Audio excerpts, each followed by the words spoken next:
Olá, estamos começando agora o nosso videocast, uma versão especial SBAD 2025. E eu queria trazer dois convidados muito especiais hoje, o Dr. Eduardo Vilela, que é presidente da Organização Brasileira da Doença de Crohn-Colite, o GEDIB, é professor associado da Faculdade de Medicina da UFMG e vice-coordenador do Instituto Alfa. Além dele, eu trouxe também o Dr. Fernando Evre, que é professor associado do Departamento de Medicina da Universidade Federal de Sergipe, presidente da Comissão Estadual de Residência Médica e presidente da Sociedade de Gastro de Sergipe. Hoje, os nossos convidados vão falar sobre um assunto que afeta milhares de brasileiros, as doenças inflamatórias intestinais, e como essas doenças podem afetar a qualidade de vida e os nossos pacientes de forma geral. Além disso, vamos dar uma pincelada sobre as desigualdades que existem no nosso país em relação a essas doenças. Então, para começar, eu gostaria de perguntar ao professor Eduardo o que são as doenças inflamatórias intestinais e por que a gente tem tantos desafios diagnósticos e de tratamento no nosso país. Obrigado, Caroline, pela apresentação, a FBG pelo convite. Doença inflamatória intestinal se refere a afecções crônicas de caráter recorrente, de ordem inflamatória e que acometem uma parcela cada vez mais importante da população brasileira, gerando prejuízos funcionais, gerando prejuízos sociais, impactando inclusive, né, na fase mais produtiva da vida desses indivíduos. E os desafios em torno da doença inflamatória intestinal são inúmeros, desde o diagnóstico, por não ter um marcador específico, não ter uma etiologia reconhecida e, evidentemente, até o acesso à informação, o acesso ao diagnóstico, o acesso ao tratamento mais adequado. Muito bom, professor. Em relação a essa barreira que você falou, para o diagnóstico, eu acho que um ponto muito importante é nós, médicos, estarmos cientes das doenças, mas também a população em geral ficar sabendo disso. Fernando, me conta, o que você acha em relação ao nosso conhecimento acerca das doenças inflamatórias intestinais como população? Bom, olá a todos. Gostaria de agradecer a apresentação, Carolina, agradecer à FBG pelo convite e por essa oportunidade de estar discutindo um tema de alta relevância e também discutindo as peculiaridades regionais, né? O que é bem importante quando a gente fala sobre doença inflamatória, vem automaticamente assim a questão de novos tratamentos, novas moléculas, um tratamento individualizado aí, pormenorizado, né, na singularidade do paciente. Mas também é importante lembrar que o Brasil, um país continental, é um país que traz grandes desafios aí à assistência da população como um todo, né, particularmente em regiões onde existe uma maior dificuldade, e a gente vai discutir nesse momento. Com relação a essa questão muito interessante, eu acho que sim, tem havido um crescente entendimento, conhecimento da população sobre as doenças inflamatórias intestinais.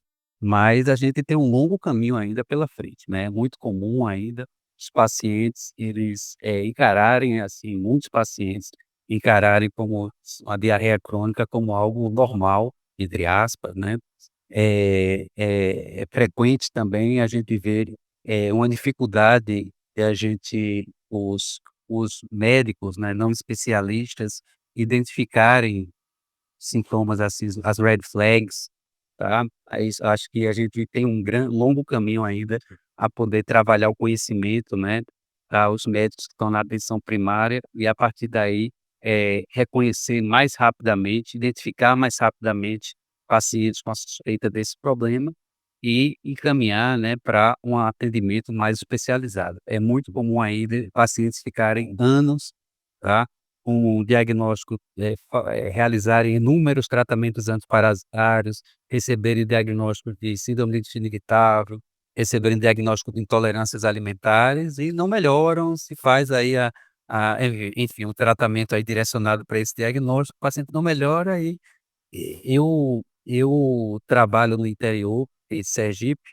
e a gente faz um ambulatório de doença inflamatória intestinal na universidade e, assim, quase 40% dos pacientes que chegam nesse ambulatório, eles vêm do hospital, chegaram lá com uma complicação, com abdômen agudo obstrutivo, perfurativo, e depois vão para o ambulatório como egresse.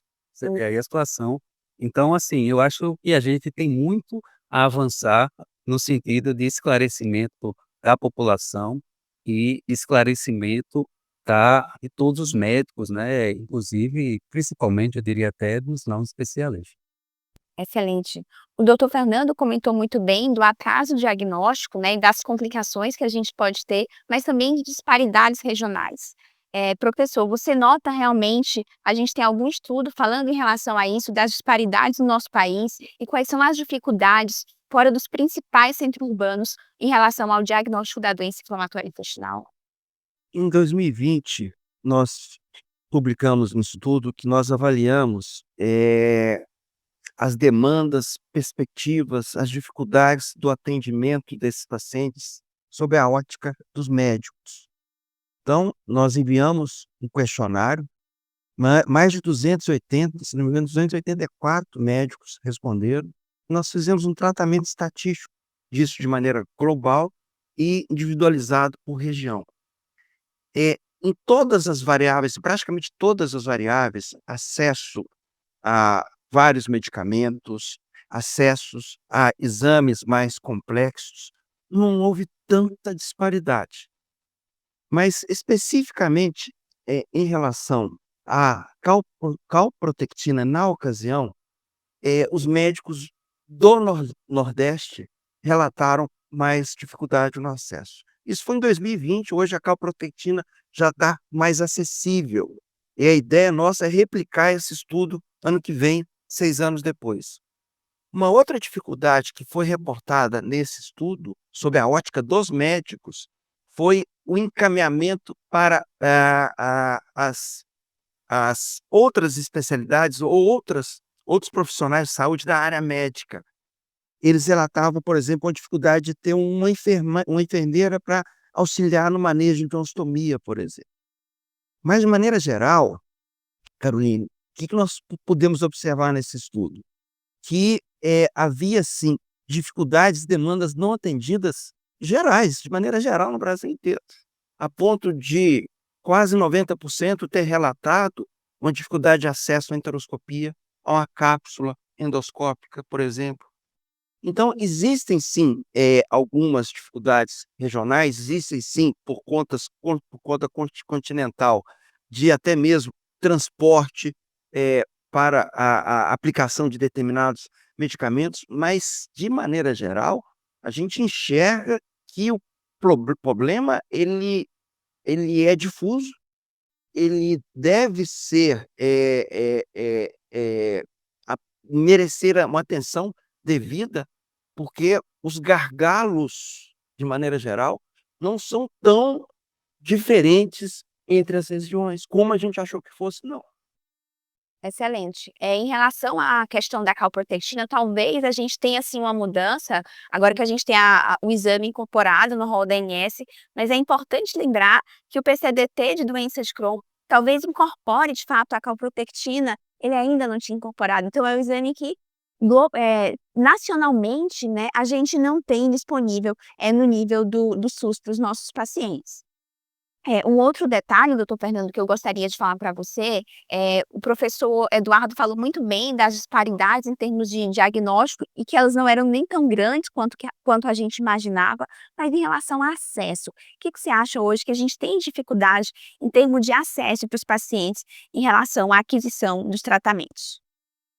Excelente, Carolina. Em relação ao acesso, eh, veja, para a gente chegar a um diagnóstico, né, e a gente precisa, realizar uma doença, um problema complexo, que requer um diagnóstico através de não só aí a questão clínica, né, a suspeita clínica, mas também por meio de vários exames, complementares, né. Então, a depender aí da região, apesar que o professor falou muito bem, o professor Eduardo, mas a depender da região, do local, você tem uma dificuldade significativa do acesso primeiramente aos exames, tá certo? A esses exames. Não é comum assim, conheço aí a região, enfim, no meu estado demorar assim 6 meses, 8 meses para se conseguir uma colonoscopia, tá.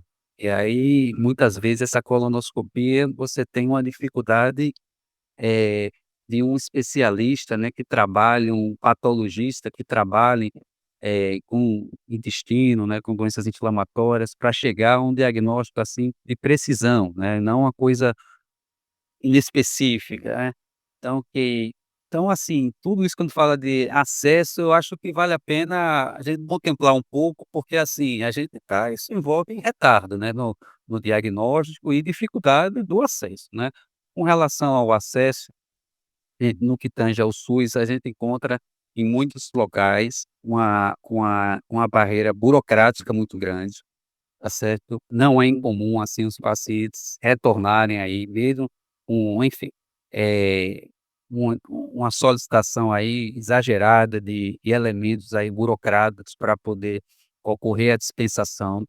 Existem muitos estados, assim, onde a gente só observa um único centro aí de infusão responsável, limitando muito o acesso à população, né, dificultando sobremaneira o acesso à população do interior, né, por conta da questão geográfica. Então, eu acredito que, assim, a gente pode, né, evoluir muito, tá, no que tange à melhoria do acesso à população, né, desburocratizando, tá certo, ampliando essas redes de esses centros, assim, de difusão. Sei que não é desafiador, eu sei disso, mas a gente precisa entender que é um problema real, é um problema que está em ascensão, tá certo? O Brasil está em linha aí com os países aí onde do Ocidente, né, particularmente de desenvolvimento socioeconômico, onde existe uma expansão muito, significativa na incidência e prevalência, não só por mais diagnósticos, mas um aumento real do problema. Então, a saúde brasileira precisa se preparar para esse desafio, tá, porque a gente precisa naturalmente cuidar da melhor maneira do nosso paciente, permitindo esse acesso.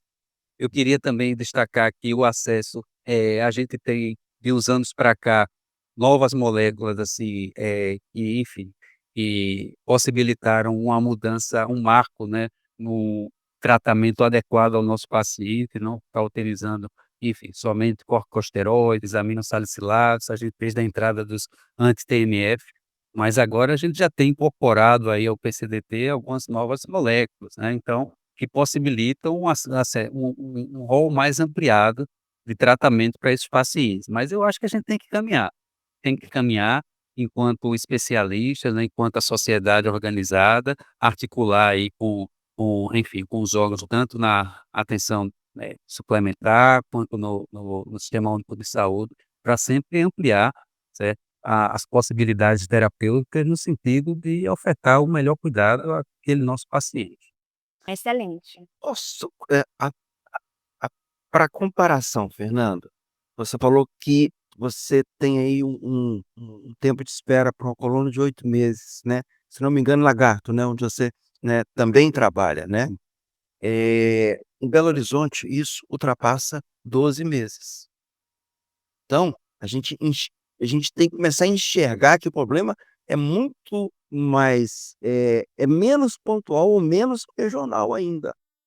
A gente tem problemas, né, graves, em considerados grandes centros, que especificamente em relação ao tempo da colono, 4 meses a mais do que você espera lá. É um problema muito bem pontuado por vocês, mas eu queria aproveitar esse gancho então e perguntar como nós médicos, como os pacientes, como a sociedade civis podem atuar para a gente tentar quebrar essas barreiras que vocês mencionaram. Caroline, eu acho que, como representante, né, de uma entidade médica, um representante da sociedade civil, eu acho que a primeira coisa é, evidentemente, ter acesso aos gestores, seja a nível municipal, estadual ou federal. Eu acho que, como presidente do GEDIB, eu posso falar que a gente mais recentemente tem tido um pouco mais de acesso. e a gente conversando, né, a nível federal, a gente pôde perceber que existe uma boa vontade em tentar mitigar alguns problemas que eles já estão identificando até há mais tempo. Eh, Pontualmente, vai ser recriada as câmaras técnicas nacionais das especialidades. Isso foi desfeito, um tempo atrás, e algumas 5, 6 câmaras, cardiologia eu sei que já foi recriada, nefrologia eu sei que já foi recriada, e a gente está aguardando ansiosamente a câmara técnica das doenças, do aparelho digestivo. Essas câmaras técnicas, elas permeiam o Conitec, né, elas permeiam o COSAúde, que é a parte da ANS que incorpora insumos e tecnologia, como o Conitec é a parte que incorpora insumos e tecnologia do SUS. Então, vão ser membros que vão estar em constante contato com os gestores. Isso, né, ter o gestor e exercer o diálogo, ele é o primeiro passo. Evidentemente que, além dessa boa vontade, é necessário ações, né.